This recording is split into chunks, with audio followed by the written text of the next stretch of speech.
The spotlight burns hot against my skin, familiar as breathing, as I move through the choreography I could perform in my sleep. The Velvet Room caters to a certain clientele, men with money and secrets who appreciate beauty served with expensive whiskey in private booths ringing the stage. I've learned not to see their faces, to let them blur into a collective presence of eyes and want, while I dance something that was once art and is now transaction. But tonight, someone watches differently. I feel it midway through my second number, a prickling awareness that climbs my spine like fingers. My eyes find him without permission. He sits alone in the corner booth, the shadows not quite concealing the sharp planes of his face, the predatory stillness of his posture. He doesn't move like the others, doesn't lean forward or adjust his position or sip his drink. He simply watches with an intensity that makes my next turn sloppy. Dangerous, my instincts whisper. This man is dangerous in ways that have nothing to do with the velvet-covered menace of this place. I finish my set with forced professionalism, my smile bright and empty, but my hands tremble as I gather my robe backstage. Marlene, the floor manager, appears before I can retreat to my dressing room. "You're wanted in the Crimson Room," she says, and something in her face makes my stomach drop. "I've worked here 18 months and never been summoned to the private rooms. Those are for girls who do more than dance. For negotiations, I've always refused. I'm just the dancer, the one with the Juilliard training who adds class to the establishment." Marlene won't meet my eyes. "You should go now, Eleanor." He doesn't like to wait. The walk down the red-carpeted corridor feels like a march to execution, dramatic as that sounds, my pulse hammering against my throat. The guard outside the Crimson Room opens the door without a word, and I step into soft lamplight and the scent of expensive cologne. The man from the corner booth sits in a leather chair, positioned like a throne, and in the better light I can finally see him clearly. Beautiful, in the way certain predators are beautiful. Dark hair swept back from a face all angles and control, eyes so dark they look black in this light. A mouth that might be sensual if it weren't set in such a hard line. He wears his suit like armor, perfectly tailored, the watch on his wrist worth more than I make in a year. When he speaks, his voice is cultured, quiet, more terrifying than any shout. "Eleanor Whitmore." He knows my name, my real name, not the stage name I use. "Sit down." It's not a request. I remain standing, some stubborn pride overriding fear. I'd rather stand. His smile doesn't reach his eyes. "I'd rather you sit, but we don't always get what we want." He gestures to the chair across from him. "Let's discuss Thomas Sinclair." The name hits like a fist to my chest. Thomas, who I dated for 6 months. Who vanished 3 weeks ago without explanation, without goodbye, leaving me confused and hurt, and finally, bitterly, accepting. "What about him?" I manage, and hate how my voice shakes. "Everything," the man says, leaning forward slightly. "Where he is, what he told you, what he gave you before he ran." My confusion must show because he continues, still in that terribly calm voice. "I'm Alexander Drummond. Thomas worked for me, he stole from me, and you were his lover, which makes you my best avenue to finding him." "I haven't seen Thomas in weeks," I say quickly. "We broke up. Or rather, he disappeared. I don't know where he is." Alexander Drummond studies me like I'm a puzzle he's solving piece by piece. His gaze travels over my face, down to my hands which I realize I'm wringing, back up to my eyes. "I don't believe you," he says finally. "But whether you're lying or ignorant doesn't matter much. Either way, you're useful to me." He stands, and I take an involuntary step back. He notices, stops. "I'm not going to hurt you, Eleanor. Not if you cooperate. You're going to work for me now. You're going to help me find Thomas. And until then, you belong to me." The words hang in the air between us, impossible and absolute. I open my mouth to protest, to refuse, to scream, but the door clicks behind me. The guard has moved inside, positioned between me and escape, and I understand with cold clarity that I'm trapped. Now please take a moment and subscribe to our channel and comment where you are watching from and what time is it. It is always fascinating to see where these stories get all around the world. Thank you. I don't know where Thomas is, I say again, hating the pleading note in my voice. And Alexander begins to move, circling me with the deliberate grace of something that hunts. His footsteps are silent on the thick carpet, and I force myself to stand still, to not track his movements like prey would. The relationship ended badly. He left without a word, 3 weeks ago, and I haven't heard from him since. He ghosted me. Alexander completes his circuit, positioning himself directly in front of me again, close enough that I can see the fine weave of his shirt, the crystalline precision of his cufflinks. He studies my face with such focus that I feel exposed, every micro-expression analyzed and catalogued. "You're telling the truth," he says finally, though his tone suggests this changes nothing. "Or you believe you're telling the truth, which amounts to the same thing for now." He retreats to his chair, sits with the fluid control of a man completely comfortable in his power. "Thomas stole $2 million in cash from me, Eleanor. He also took encrypted files containing information that could destroy my organization, put dozens of families at risk, end lives." My mouth goes dry. I dated Thomas for 6 months and thought I knew him. The quiet accountant who worked irregular hours and took me to nice restaurants, who was attentive and kind and ultimately forgettable in the way safe men are forgettable.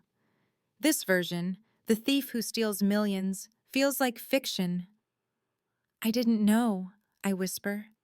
Alexander nods as if this confirms something. Thomas was good at compartmentalizing, at being what people needed him to be. With you, he played ordinary. With me, he played loyal. We were both deceived. His matter-of-fact tone somehow makes it worse, this calm acknowledgement of betrayal. "He will contact you eventually," Alexander continues, leaning forward slightly. "Men like Thomas, when they run, they take their obsessions with them. You were his obsession, Eleanor. He talked about you constantly, showed pictures, bored everyone with stories of your performances. So you'll stay close to me until he surfaces, and when he reaches out, you'll tell me immediately." "I have a life," I protest, grasping for any leverage. "A job, obligations, an apartment." Alexander smiles, and it's the most frightening expression I've seen on him yet, cold and absolute. "I purchased the Velvet Room this morning. The sale finalized 2 hours before your performance. You work for me now, Eleanor. I'll pay you 10 times your current salary, but you'll dance only for me and you'll report any contact from Thomas Sinclair."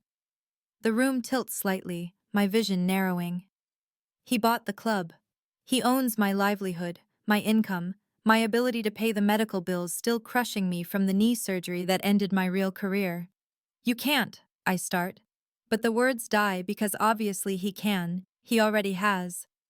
"Dance for me now," Alexander says, his voice dropping lower, intimate and commanding at once.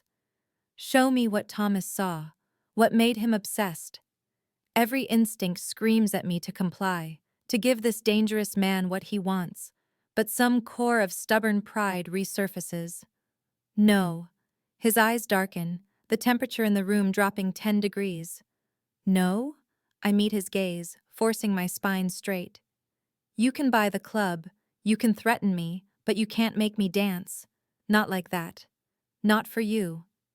The silence stretches, pulls tight like a wire ready to snap. Then Alexander speaks again, conversational and terrible. "You have a sister, Lucy. 19 years old, studying biology at State University, scholarship student living in campus housing, room 412. Not a threat, Eleanor, just information I know." My blood turns to ice, everything in me going cold and still. The message is clear as glass. He won't hurt me, but Lucy is exposed, vulnerable, and he knows exactly where to find her. "I'll dance," I whisper, the words tasting like surrender and survival both. And Alexander nods once, a sharp acknowledgement that we both understand the terms. He settles back into his chair, his posture deceptively relaxed. But I see the tension in his shoulders, the way his fingers curl against the armrests. There's no music, just the muffled bass from the club beyond these walls, and I begin to move in the terrible silence, hyper-aware of every breath, every shift of fabric against my skin. I've danced for audiences of hundreds, for critics and patrons and drunk men who saw bodies instead of art, but nothing has ever felt like this, like being seen all the way through to the broken parts I keep hidden. My training takes over. Muscle memory carrying me through turns and extensions that should feel automatic. But Alexander's gaze makes everything sharp and strange, like dancing on the edge of a blade. I can feel him tracking every movement, cataloging, comparing, measuring me against whatever Thomas told him, whatever version of me existed in his lieutenant's obsessed imagination. When I finish, my chest heaving and skin flushed, Alexander stands with that predatory grace and approaches slowly, giving me time to bolt, even though we both know I won't. I can't. He circles me the way he did before, but this time he's close enough that I feel the heat of him, smell the expensive cologne, and something underneath that's just him, just male and dangerous. That was beautiful, he says finally, stopping in front of me. And for a moment I think that's all. That I've satisfied whatever test this was, but then he continues. But you held back. I open my mouth to protest, but he raises one hand, not touching me, just indicating I should listen. When you danced for Thomas, it was different. Not technically, your technique is flawless, but there was something more. I can see the difference between art under duress and art given freely. He steps back, giving me space, and something in his expression shifts, the predator receding slightly to reveal something almost human underneath. I don't want your fear, Eleanor. I want your cooperation, your partnership in finding Thomas. Fear makes people unreliable, makes them run or lie or break at the wrong moment. His voice drops lower, more intimate. Thomas's betrayal put 30 families at risk. Not just my family, but the people who depend on my organization for their livelihoods, their protection, their children's futures. He took files that could bring federal attention down on all of them, destroy lives because he wanted money, and whatever else drove him to burn everything we built. I see something flash across Alexander's face, pain and rage, and something deeper, more complicated. And for the first time since entering this room, I see past the monster to the man underneath, someone capable of loyalty and protection, even if the methods are criminal. You'll move to a safe house tonight, he says, his tone shifting back to command. I'm assigning you a security detail. James will escort you home to pack what you need. I start to protest, to argue that I have a life and a routine and can't just disappear, but Alexander's expression hardens. This isn't negotiable. Thomas knows where you live, knows your patterns. Until we find him, you're vulnerable, and I protect what's mine. The possessive phrasing should terrify me, but instead sends a strange heat through my chest, some twisted part of me responding to the certainty in his voice. James appears at some silent signal, the guard who locked me in now assigned to be my keeper, and I turn toward the door on shaking legs. Eleanor! Alexander calls after me, and I pause, looking back. Thomas never deserved your talent.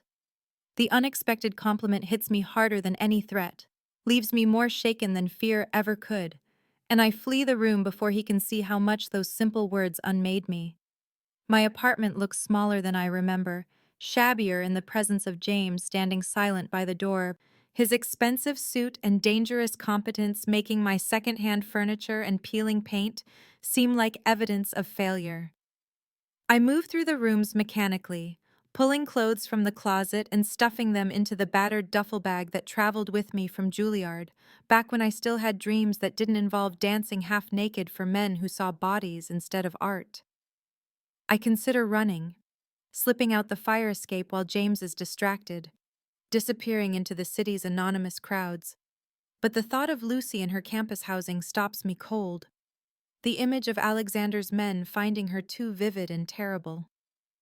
In the bathroom, gathering toiletries with shaking hands, I notice something behind the loose tile near the shower, the one that's been broken since I moved in 2 years ago. My fingers find the edge and pry it free, revealing a small space I'd forgotten existed, and inside is a phone, cheap and plastic, and somehow still holding a charge when I press the power button. Thomas's burner phone, hidden here without my knowledge, and my heart hammers against my ribs as I stare at the blank screen. This is leverage, or evidence, or maybe a lifeline, and I palm it quickly, slipping it into my jacket pocket before James can see, before I can second-guess the decision to hide something from Alexander when he already owns every other piece of my life. The safe house is in a building downtown that screams wealth from every polished surface, doormen in uniforms that probably cost more than my monthly rent. An elevator that rises so smoothly I barely feel the movement until we reach the top floor and James uses a key card to open doors that lead into the most beautiful space I've ever inhabited. Floor-to-ceiling windows overlook the city, lights spreading out like fallen stars, and the furniture is modern and expensive, all clean lines and neutral tones that probably cost more than everything I own combined. This is where Alexander wants me, in this golden cage, and I stand in the center of the living room feeling desperately out of place until James leaves with instructions to lock the door behind him, to not leave for any reason, to call the number he's programmed into my phone if I need anything at all. I'm alone for 3 hours, exploring the space with growing dread and fascination both. Finding the guest bedroom that's apparently mine with attached bathroom larger than my entire previous bedroom, before I hear the keycard in the lock and Alexander enters carrying bags that smell like expensive food, his suit jacket gone and tie loosened so he looks almost human, almost approachable. He's brought dinner from some restaurant I'd never be able to afford, Italian food in actual containers instead of takeout boxes, and he sets it out on the dining table with careful attention to placement that seems at odds with his dangerous reputation. Sleep refuses to come despite the luxurious bed and expensive sheets that probably cost more than my entire bedroom set back at the apartment I'm no longer allowed to call home. I lie in the darkness listening to the unfamiliar sounds of this gilded cage, the hum of expensive climate control, and the distant whisper of traffic far below, until restlessness drives me from the bed still wearing the tank top and shorts I sleep in. The penthouse is dim, but not dark, city lights filtering through those massive windows casting everything in shades of blue and silver, and I wander through the open living space discovering details I missed earlier in my overwhelm. The art on the walls is real, not prints, originals that belong in museums, and the books on the shelves show signs of actual reading, spines creased and pages worn. I'm examining a first edition of something I don't recognize when I notice light spilling from a doorway I assumed led to Alexander's private quarters. And curiosity mixed with something more dangerous pulls me forward until I'm standing in the entrance to a study where Alexander sits behind a massive desk, shirt sleeves rolled to his elbows, and reading glasses perched on his nose as he reviews documents that probably detail criminal enterprises I'm better off not knowing about. He looks up without surprise, as though he sensed my presence, or maybe just expected my insomnia, and gestures to one of the leather chairs facing his desk in silent invitation. I should retreat, maintain whatever boundaries still exist between captor and captive, but instead I sink into the chair and tuck my bare feet under me, suddenly aware of how little I'm wearing, and how his eyes track the movement before returning deliberately to my face. We sit in silence for a long moment, the intimacy of the late hour making everything feel confessional, dangerous. And finally he sets down his pen and removes the glasses, rubbing the bridge of his nose in a gesture so human it makes my chest ache. "What did you see in him?" Alexander asks without preamble. And I know he means Thomas. Know this question has been burning in him since he first connected me to his lieutenant's betrayal.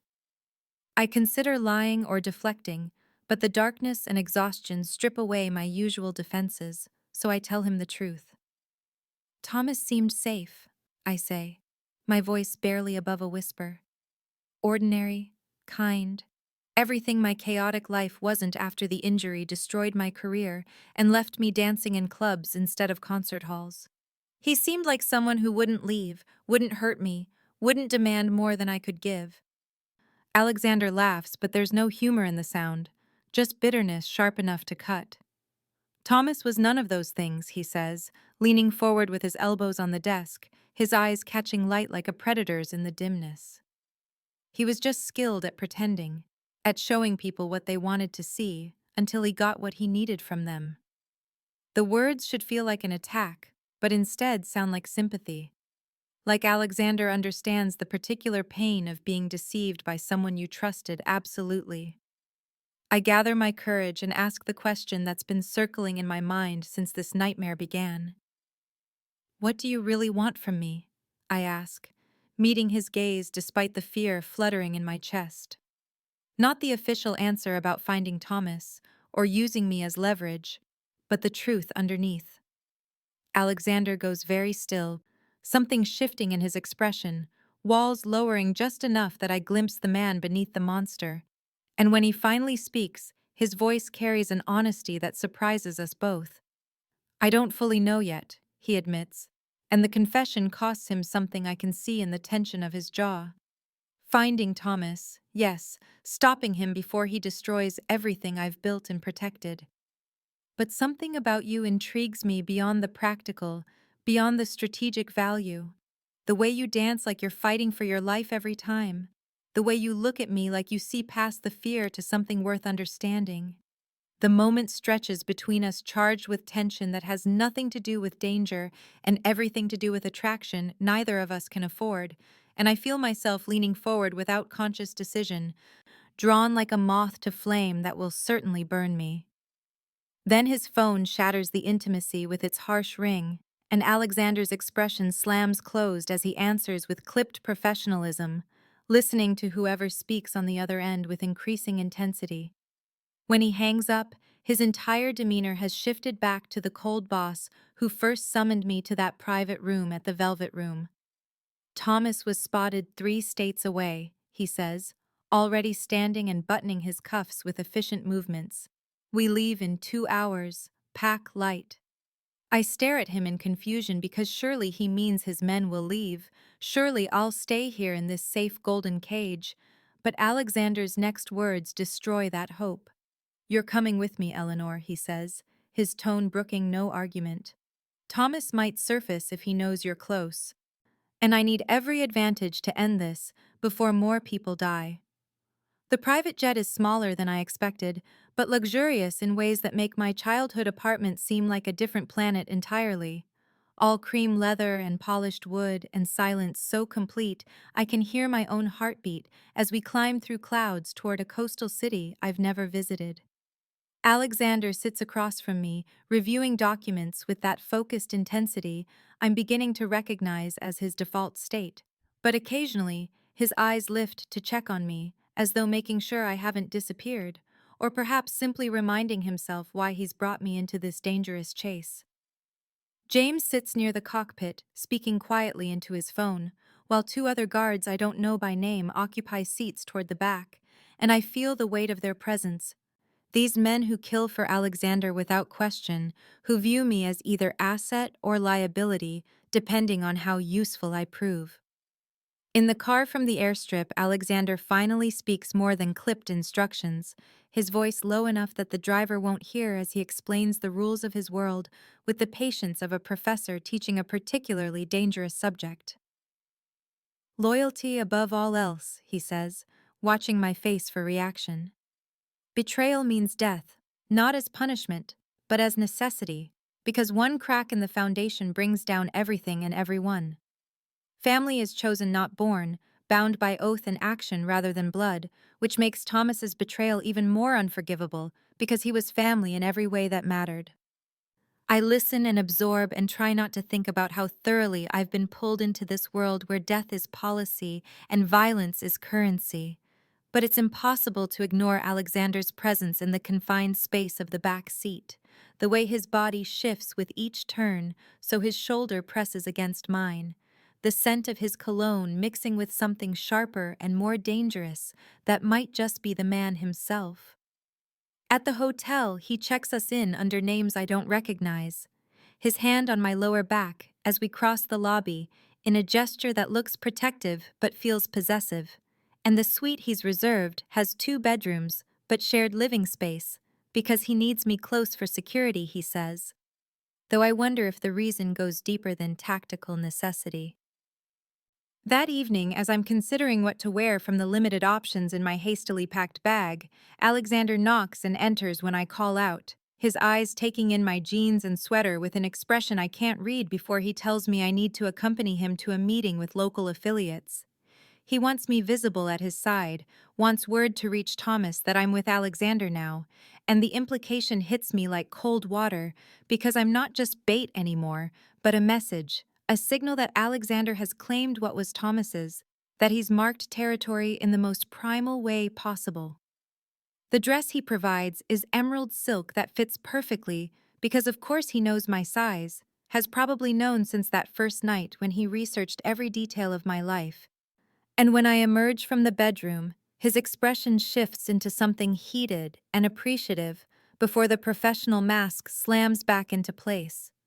The meeting is held in a private room at a restaurant that probably costs more per plate than my monthly rent used to be, and the men gathered around the table are older and harder than Alexander, their eyes tracking me with calculation that makes my skin crawl, even as Alexander's hand finds my lower back again, a touch that says mine with unmistakable clarity.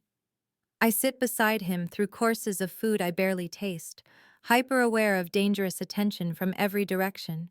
But Alexander keeps me close, and his occasional touches feel less like possession and more like protection, a shield between me and men who would use me without hesitation if given the opportunity. The night air feels wrong the moment we step outside the restaurant, too quiet despite the city sounds, and I see Alexander's posture change an instant before the first shot cracks through the darkness from somewhere above in the parking structure across the street.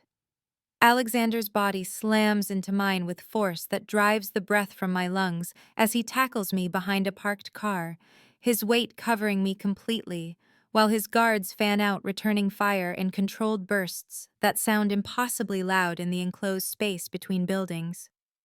My ears ring with a high-pitched whine that drowns out everything except my own heartbeat thundering against my ribs, terror flooding my system in a wave so complete I can't breathe.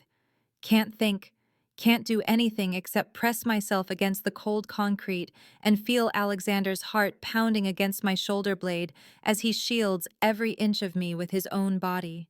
He's shouting orders I can't fully hear over the ringing, his arm locked around my waist like a steel bar, and then we're moving in a crouch that's awkward and stumbling as he half drags, half carries me toward where James has brought the car around, engine roaring. More shots ping off metal and shatter glass somewhere behind us, and Alexander's grip tightens until I'm sure I'll have bruises in the shape of his fingers.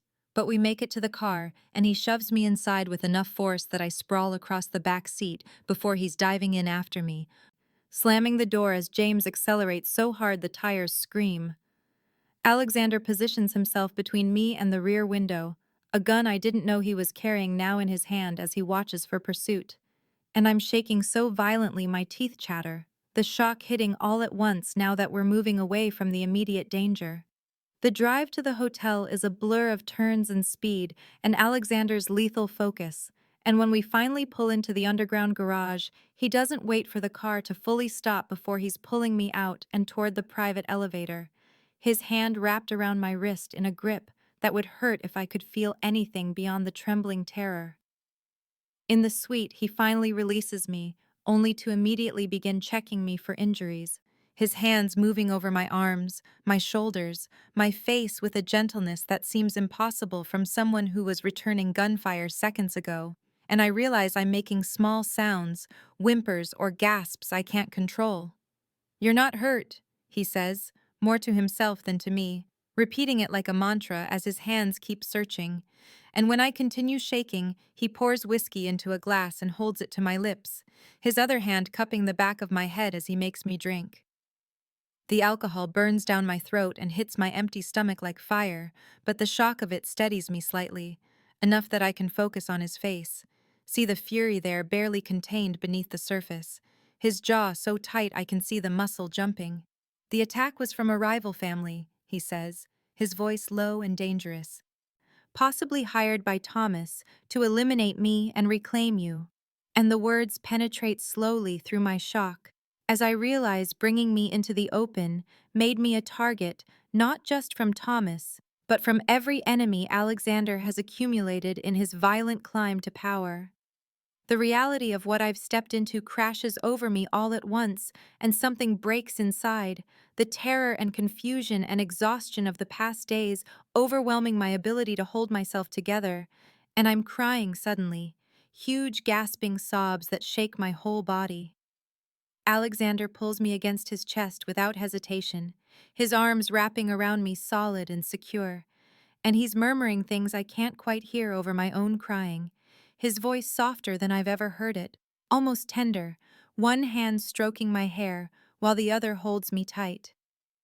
When the storm finally passes and I'm left exhausted and empty against him, I look up to find his face very close to mine, his eyes dark with something that has nothing to do with fury and everything to do with the way his gaze drops to my mouth.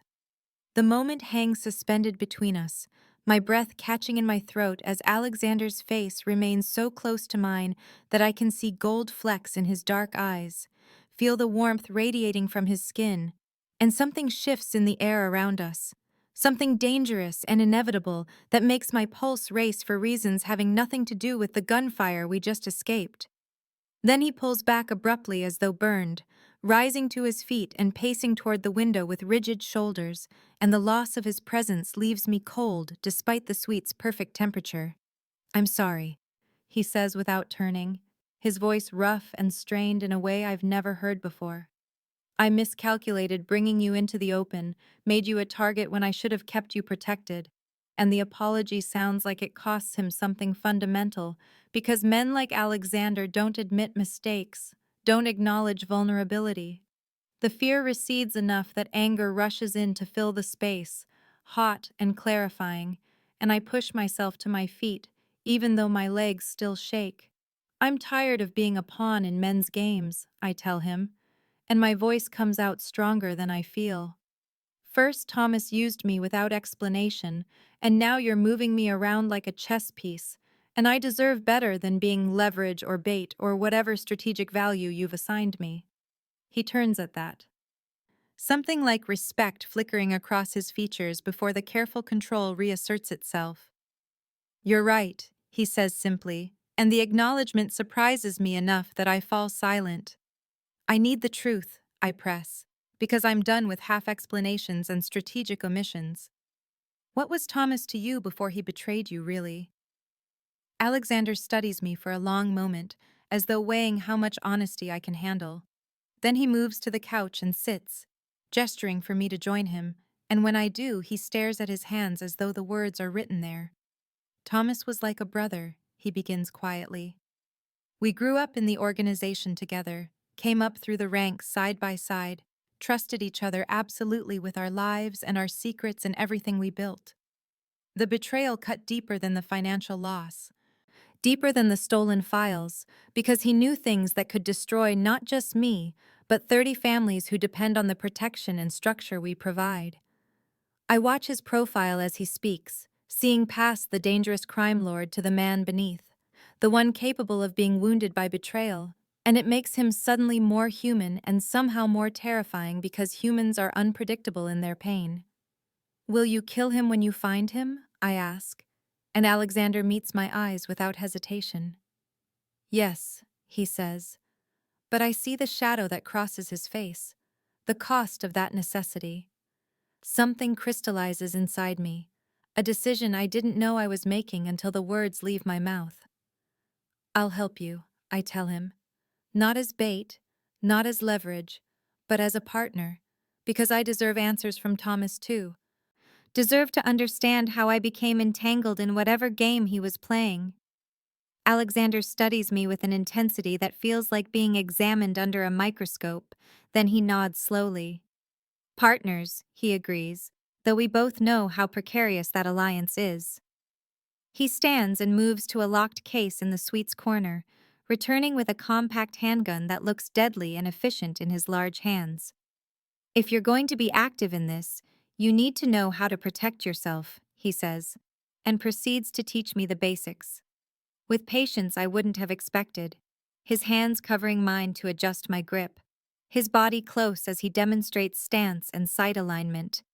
And the awareness crackling between us has nothing to do with the weapon and everything to do with how his breath feels against my temple when he leans close to check my aim. Morning arrives with pale sunlight filtering through the hotel suite windows and the buzz of Alexander's phone, pulling us both from the few hours of restless sleep we managed. And when he answers, his expression shifts from the careful neutrality of sleep to sharp focus as his lieutenant reports that Thomas contacted a mutual associate asking specifically about my well-being, which means he knows I'm with Alexander now and is likely watching for an opportunity. Alexander ends the call and turns to me where I sit on the couch still wearing yesterday's clothes. And he explains his plan with the cold precision of a chess master moving pieces across a board. There's an art gallery opening tonight that several of Thomas's former contacts will attend, a public event where my presence at Alexander's side will be visible and reported. And if Thomas is monitoring the situation as Alexander suspects, he won't be able to resist seeing for himself that I've aligned with his former brother. I should be frightened by the idea of being used as bait again, but something has shifted between us during the long night of weapons training and almost confessions, and when I agree to the plan, I add one condition. Alexander stays close, not hidden away commanding from a distance, because if I'm walking into danger, I want him beside me. He studies my face for a long moment before nodding, and I see something like relief flicker across his features before the mask of control settles back into place. The day passes in preparation, Alexander's people running security checks on the gallery and surrounding blocks while I try to rest and fail, my mind turning over the impossibility of my situation. 10 days ago, I was dancing in a club trying to forget a failed relationship, and now I'm preparing to bait a trap for my ex-lover while partnered with a crime lord who taught me to handle a gun with hands that were surprisingly gentle. Evening brings a garment bag delivered to the suite, and inside I find a dress in deep emerald silk that probably costs more than 3 months of my former salary, elegant and stunning in a way that makes me feel like someone else entirely when I slip it on.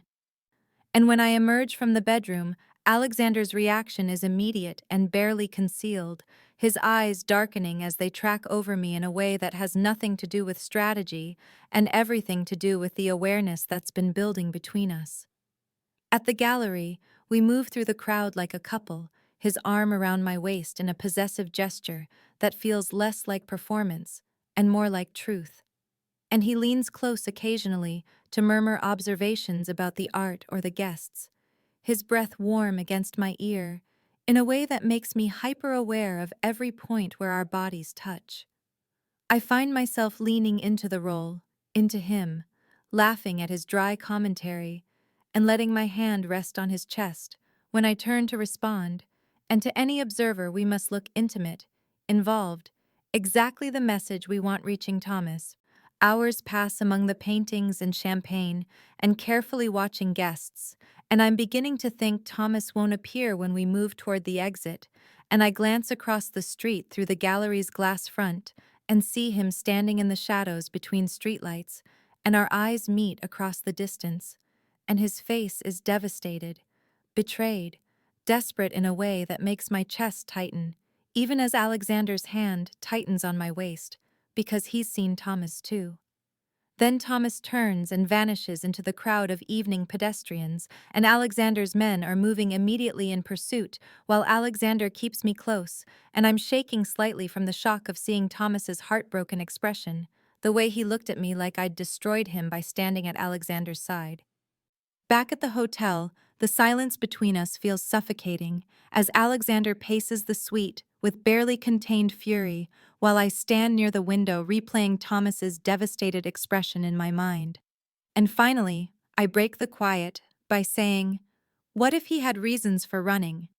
What if there's more to this story than betrayal for money? Alexander turns on me with eyes gone cold and dangerous, his voice cutting when he asks if I'm actually defending Thomas after everything. And I flinch at his tone but hold my ground because something in Thomas's face tonight suggested desperation rather than guilt. Maybe he was protecting someone or running from something worse. Alexander's anger flares hot and immediate as he closes the distance between us, not threatening, but intense, and he tells me there's no acceptable reason for betrayal. No excuse that justifies what Thomas did, but I push back, asking what if he thought he had no choice? The words hang between us for a moment, before Alexander's expression shifts to something harder, more terrible, and he reveals what he's been holding back. Thomas's betrayal didn't just cost money and information, it got two of our men killed, Marcus and Joey, both with wives and children, families that depended on them for everything, and there's blood on Thomas's hands, not just theft. The weight of that truth settles over me like ice water and I fall silent. All my half-formed defenses crumbling because men died, families were destroyed, and suddenly Thomas's heartbroken expression matters less than the consequences of his choices. Alexander watches me process this, his jaw tight. And then his voice softens marginally as he says his world corrupts everything it touches, turns good people into accomplices, and destroys innocence. And I'm being corrupted too, pulled into darkness I never asked for.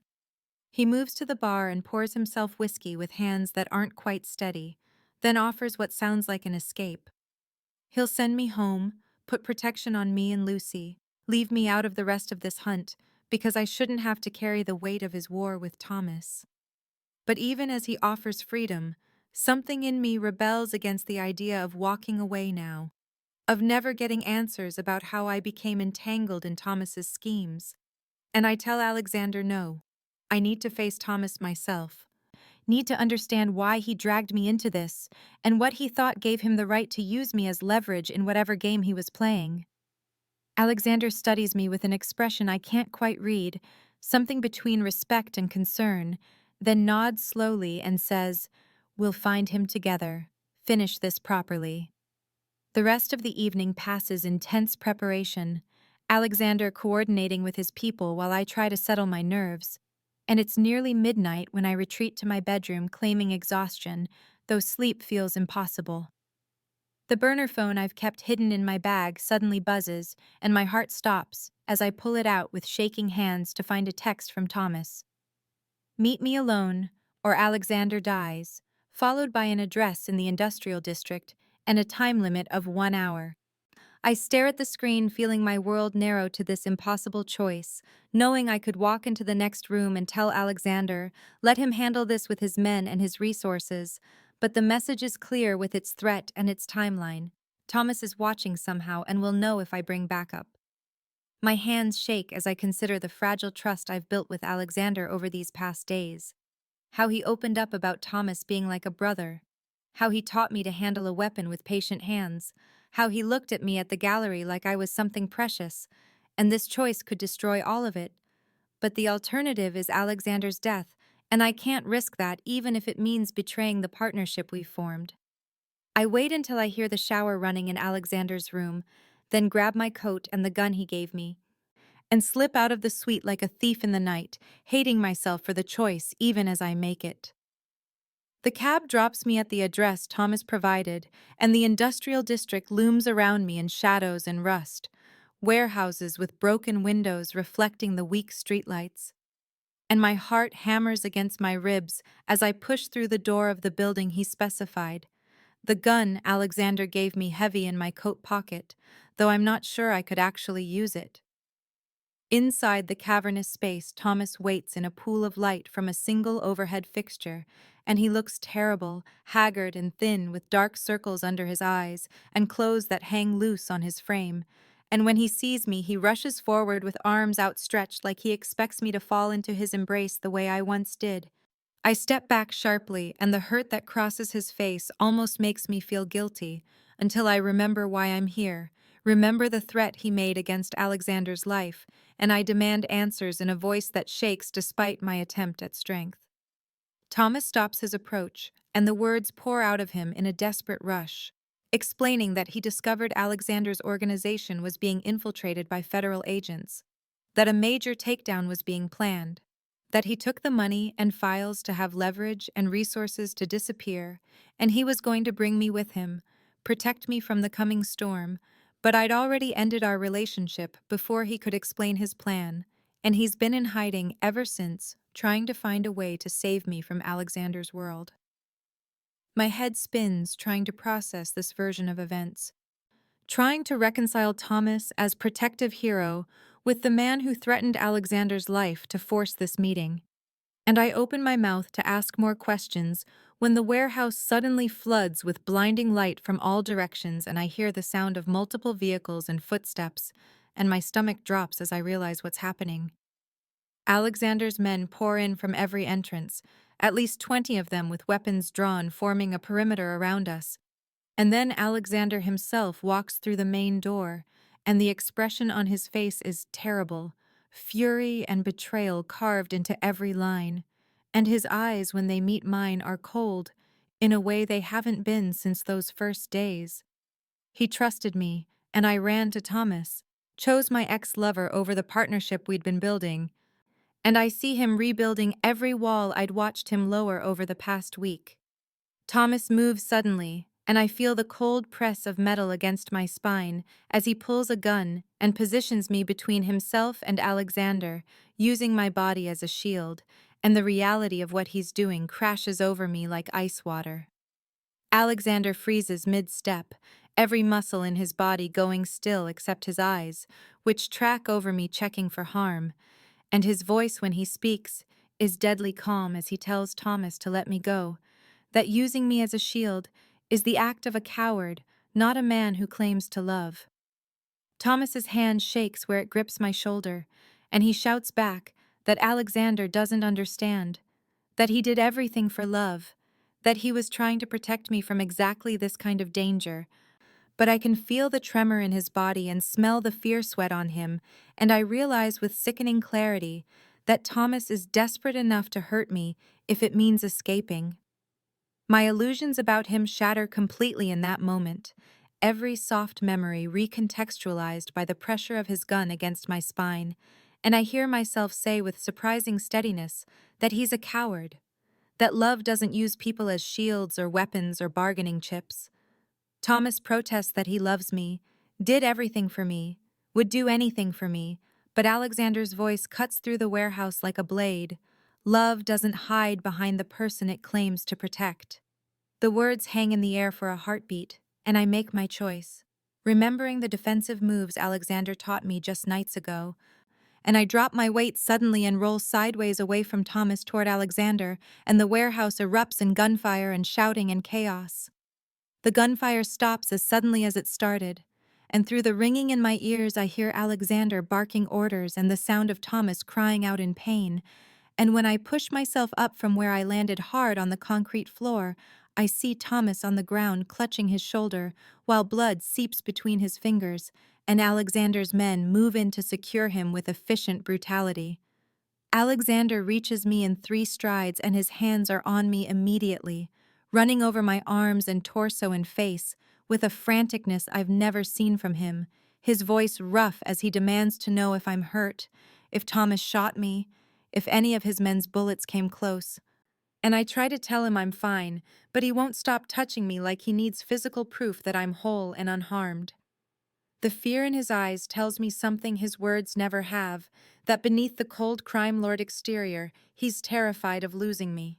That somewhere in the past weeks, I became more than leverage or partnership, and the realization hits us both at the same moment because his hand's still on my face and our eyes lock and everything else fades to background noise. Alexander seems to catch himself, and the professional mask slams back down over his features as he steps back and turns to his men, ordering them to secure Thomas and take him to the location they've prepared.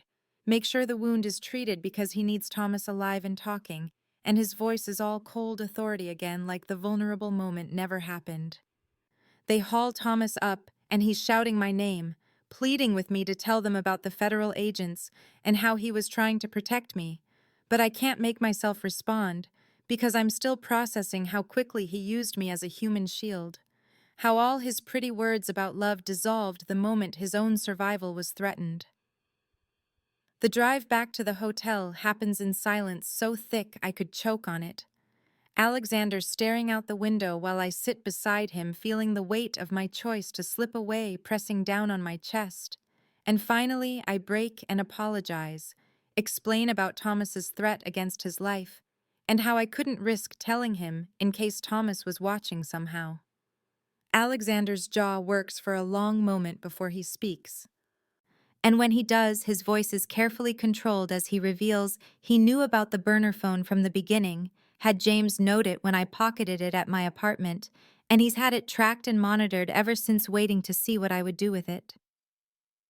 The confession stuns me silent as he continues, explaining he let me make my choice about whether to bring him the phone or use it secretly, whether to trust him with Thomas's contact or handle it alone.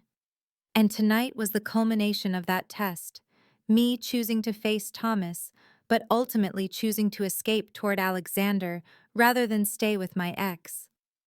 He tells me that choice matters more than the initial deception of leaving, that in the critical moment, I declared my loyalty in the clearest way possible. At the hotel, Alexander dismisses his guards with a curt gesture, and we ride the elevator alone, the confined space making me hyper-aware of his presence and the lingering adrenaline in my system. And once inside the suite, he turns to face me fully for the first time since the warehouse. His eyes search mine, and he asks what I want now, where we go from here. And the question feels monumental because I'm exhausted and emotionally wrung out, and my entire understanding of the past months was built on Thomas's lies and manipulations. I admit I don't know what I want beyond answers and peace and some kind of solid ground beneath my feet. And Alexander steps closer into my space, close enough that I have to tilt my head back to maintain eye contact. He offers me truth with a voice gone rough and honest. He wants me, has wanted me since that first night at the Velvet Room, but not as leverage or asset or tool to find Thomas. He wants me as a man wants a woman he can't stop thinking about. I look up at Alexander, really seeing him for the first time, without the filter of fear or survival instinct clouding my vision, and I ask what happens to Thomas now that he's captured and wounded and in Alexander's custody. Alexander holds my gaze and answers with the brutal honesty I've come to expect from him. He'll extract information about the federal investigation and the agents involved and Thomas's contacts. Then Thomas will face consequences for the two men who died because of his betrayal, the families left without husbands and fathers. I should be horrified by the casual way he discusses what amounts to a death sentence, but instead I find myself accepting it with a calmness that surprises me. And I realize how much I've changed in these weeks, how my moral lines have shifted and blurred in ways I never imagined possible. I ask about the federal investigation Thomas mentioned, whether that part was true or just another manipulation, and Alexander admits it's real. He's known for weeks, has been carefully maneuvering to protect his people and minimize damage. Thomas's theft of the files and money actually complicated Alexander's plans, forced him to accelerate certain transitions, and exposed vulnerabilities he'd been working to shore up. The information settles something in me, as I realize both men are criminals operating in a world of violence and illegality. But Alexander owns his choices and their consequences, while Thomas hid behind noble excuses and claims of protection, using love as justification for cowardice. I step closer to Alexander, closing the distance between us until I can feel the heat radiating from his body, and I tell him to ask me to dance again. Confusion crosses his face, and he starts to say something about not being the right time, but I interrupt to explain.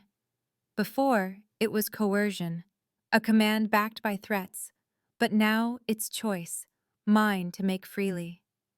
Understanding dawns in his eyes, and his expression transforms, the ice melting into heat that makes my breath catch.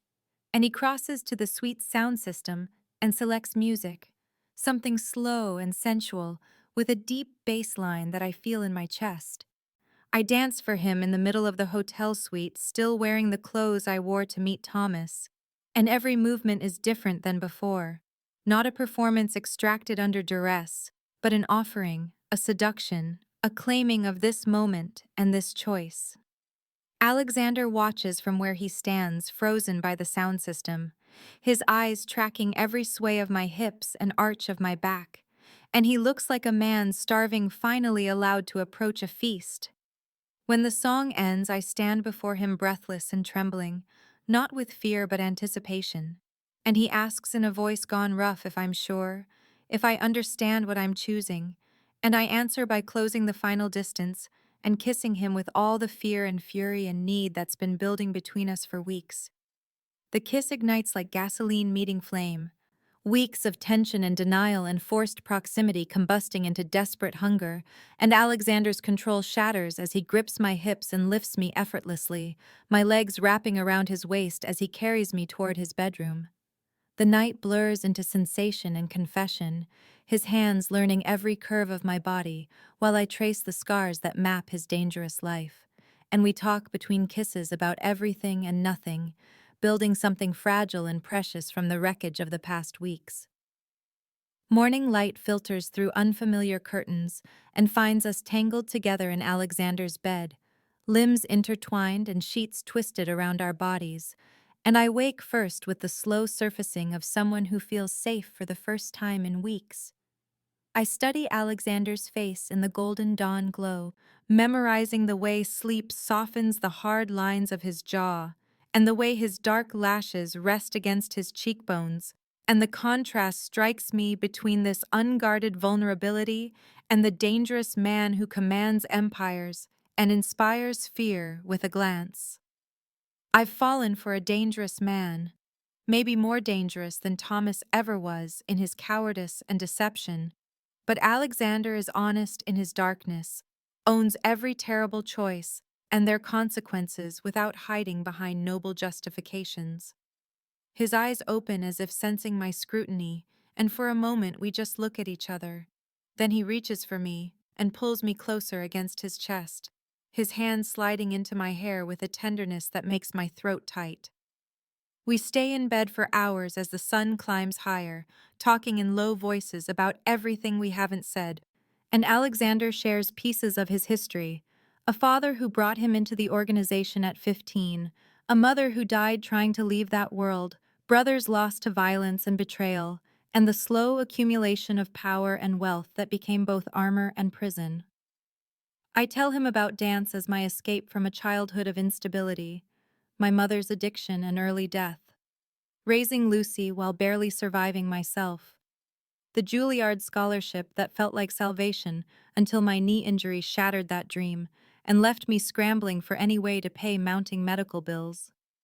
He listens with complete attention, asking questions that show he really hears me, really sees past the surface to the scars beneath, and in the intimacy of his bed with sunlight painting patterns across our skin, I feel more known than I ever did with Thomas. Alexander's expression grows serious as he admits he's planning to leave the criminal enterprise, transition to legitimate business, and the federal heat Thomas mentioned is accelerating a timeline he's been working toward for 2 years. He's built enough wealth and power to walk away if done carefully, buying out partnerships and transitioning territories to trusted people who'll maintain the families and operations without him. And he wants a different life, something clean he can build instead of constantly defending.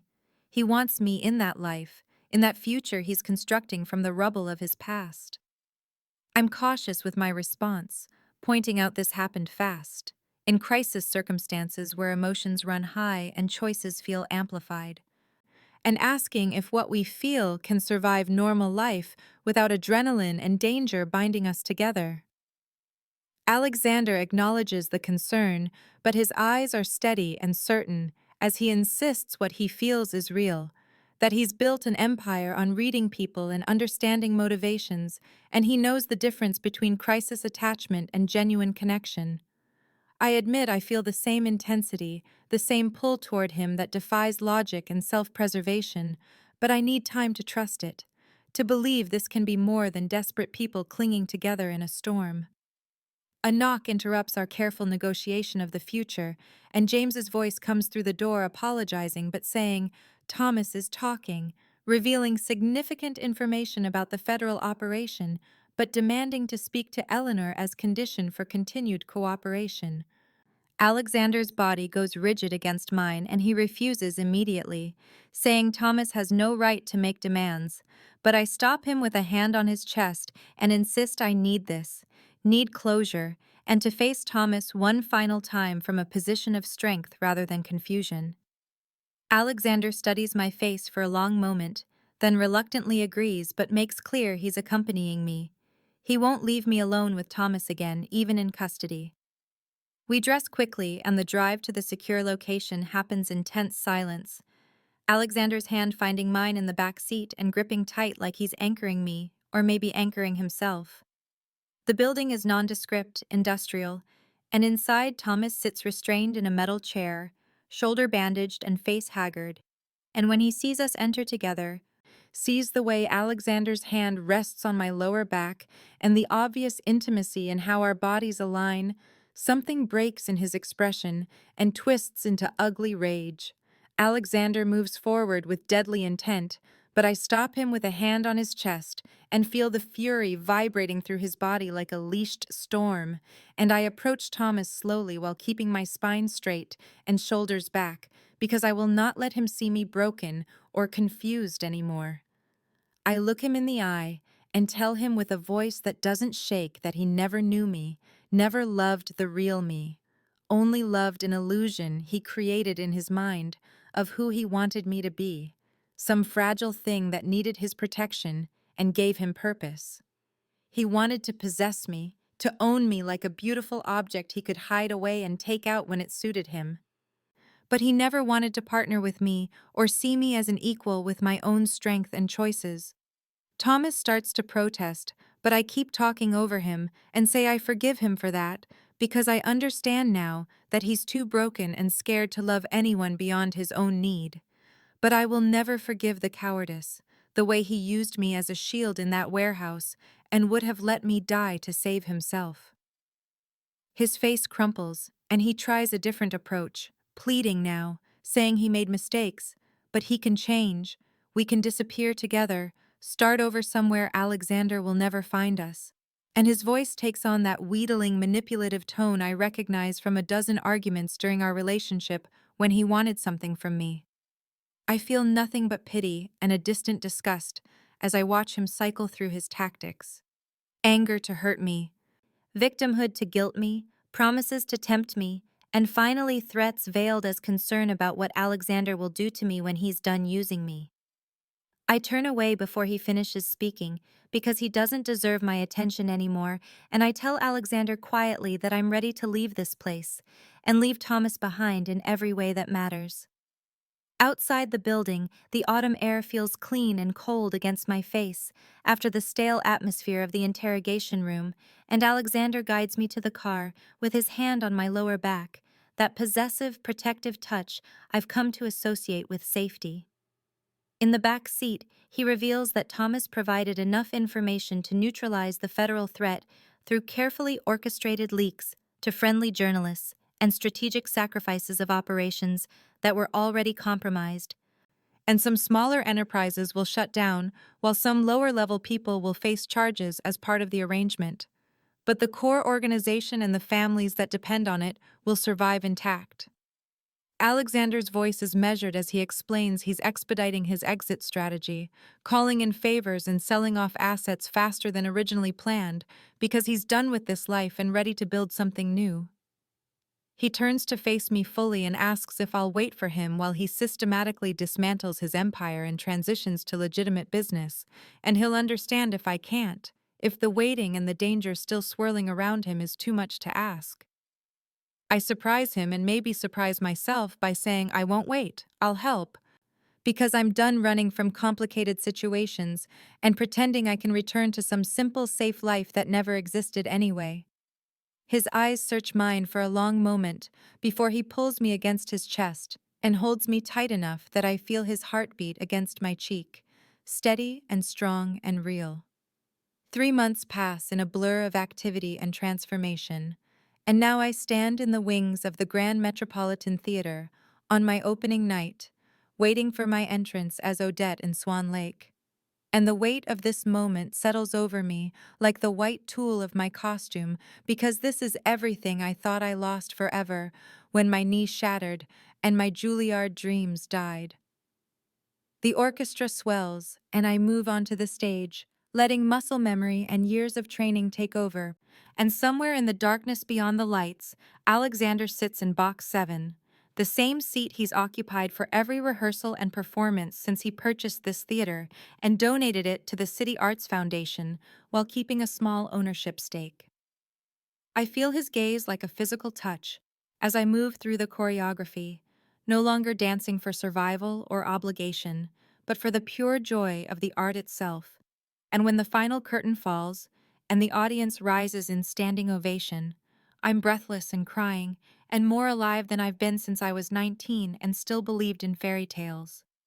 Backstage, the chaos of a successful opening night swirls around me, but I'm scanning the crowd for one face. And then Alexander appears with an enormous bouquet of white roses, still dressed in the dark suit that makes him look dangerous despite all his legitimate business ventures. And my fellow dancers watch with curious eyes as this intense man crosses directly to me and pulls me into his arms like I'm precious cargo. In my dressing room, after I've changed and wiped away most of the stage makeup, Alexander closes the door and produces a small velvet box, and my heart stutters because I'm not sure I'm ready for what that might contain. But when he opens it, there's a key resting on white satin, old-fashioned brass on a simple ring. He explains in that low voice I've come to crave that he purchased a brownstone in the historic district, had it fully renovated, and the deed is in my name, with no strings attached. A home, not a cage. Roots, not a prison. Tears blur my vision as I understand what he's really giving me. Freedom, choice, the ability to walk away if I decide this is too complicated or too much. And I ask with my voice shaking where he plans to live. His smile transforms his face from dangerous to devastating as he says wherever I want him, and I step close and admit I want him near, want to build something real that survives beyond crisis and adrenaline and forced proximity. Alexander kisses me soft and gentle, then deeper and possessive, until someone knocks and Lucy's voice calls through the door, asking if I'm decent because she wants to congratulate me properly. I introduce Alexander to my sister, not as the man who initially threatened and controlled me, but as my partner, and Lucy is wary and protective as she should be, studying his face for signs of danger. But she sees how I lean into him and how his hand finds mine automatically, and something in her expression softens with cautious acceptance. Later at the celebration dinner in a private room at an expensive restaurant, I watch Alexander navigate conversation with my small circle of dancers and friends, and Lucy's boyfriend, seeing him work to belong to my world the way I've learned to understand his, and the federal investigation that seemed so threatening concluded 6 weeks ago, with some minor players facing charges, while the core organization survived intact, because Alexander had been preparing for this exact scenario for over a year. Thomas turned state's witness for a reduced sentence, and last I heard he's in protective custody somewhere far from here. And I feel nothing when I think of him now, except distant pity for a man too broken to love anyone beyond his own need. Alexander caught my eye across the table, and the heat in his gaze tells me he's counting down the minutes until we're alone, and I smile because I know we'll go back to the penthouse tonight, but soon we'll move into our brownstone, build a life in rooms we choose together, and I'll dance at the Metropolitan while he runs his expanding portfolio of legitimate businesses. It's not a fairy tale ending with a villain defeated and a princess saved, but something better and more true. Two damaged people who found each other in darkness, and chose to walk toward light together. And I dance now for myself and for art, and sometimes in private for Alexander, and he's chosen to build something safe enough for me to stay. The choice was always mine, and that makes all the difference as I raise my glass to toast with my sister and my dangerous man who became safe, not through changing who he is, but through loving me enough to give me freedom. And when we finally leave the restaurant and step into the cool autumn night,